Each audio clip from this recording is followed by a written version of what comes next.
თინა ხიდაშელი ანტისახელმწიფოებრივი განცხადებების გარდა ანტიეროვნული მოქმედებებითაც დააკავდა. სწორედ მისი ორგანიზაციის მიერ გავრცელებული სრულ ინფორმაცია დაედო საფუძვლად ზეჰილში გამოქვეყნებულ სტატიას, რომელიც ჩვენს ქვეყანას ირანისთვის დაწესებული სანქციების გვერდის ავლაში უსაფუძვლოდ ადანაშაულებს.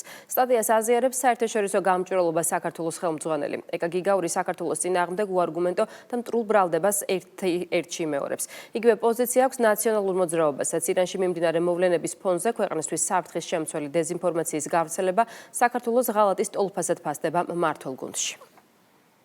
ჩვენ ნახეთ, როდესაც პუტინი შეიჭრა უკრაინაში და ჩვენი მთავარი მტერი ოკუპანტის სახელმწიფოს ფაქტობრივად დამხმარე მექანიზმად იქცა საქართველოს და ახლა ჩვენ ვხედავთ, რომ ირანთან დაკავშირებითაც ზუსტად ანალოგიური რამ ხდება. მუდმივი შემოტევა მიმდინარეობს საქართველოს მიმართ, თუმცა ამ ტიპის განცხადებების გაკეთება საქართველოს მოქალაქეების მხრიდან, ვინც ასეთ მძიმე ფაქტებზე საუბრობს, რომელიც არ არსებობს რეალურად, ხო? ეს არის ჩვეულებრივად ქვეყნის ღალატი. მე ვფიქრობ, რომ შესაბამისი უწყებები უნდა დაინტერესდეს. ეს არის პირდაპირ ღალატი ქვეყნის, იმიტომ რომ შენ საუბრობ იმის გათვალისწინებით, რა მძიმე სიტუაციაა რეგიონში, რა ხდება ახლო აღმოსავლეთში, ხო? მთელი რეგიონი დაძაბულია და ყველა განიცდის იმ უბედურებას, რაც ხდება, ხო? უმძიმესი მდგომარეობა არის. შესაბამისად, ამ ტიპის სრულ განცხადებების გაკეთება ძალიან საშიშია.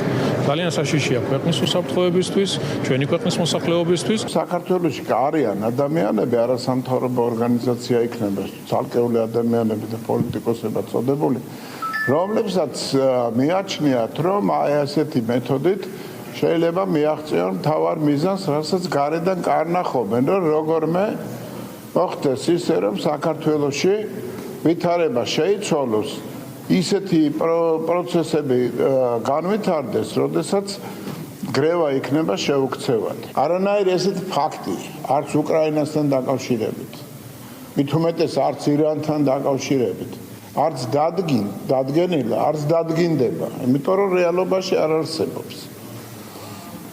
მაგრამ არის აღმაშფოთებელი ის, რასაც აი ზოგიერთი ქართველად წოდებული ადამიანი ჩადის. ზუსტი შეფასება უსამშობლოთა გარკვეული კასტა არსებობს, რომელიც ებრძვის საკუთარ ქვეყანას. მორიგ ჯერზე უნდათ რომ შარში გახვიონ ჩვენი ქვეყანა. მორიგ ჯერზე უნდათ რომ ჩვენს ქვეყნის წინააღმდეგ რაღაც გარკვეული ტალღა აგორდეს. აი ესენი არიან უსამშობლოები, ესენი არიან სწორედ აგენტურა, მეხუთე კოლონა, რასაც ჩვენ ვამბობთ. სხვა მათაც ორი ფეხი და ორი ხელი აქვთ. ერთი თავი. მაგრამ მეხუთე კოლონას წარმოადგენენ, სახელმწიფოს მტრობენ, სახელმწიფო ინტერესებს მტრობენ და ამის ნათელი გამოვლინება ქალბატონი გიგაური და მისი სადაქალო თუ ვინც ყავს ის ენჯერში.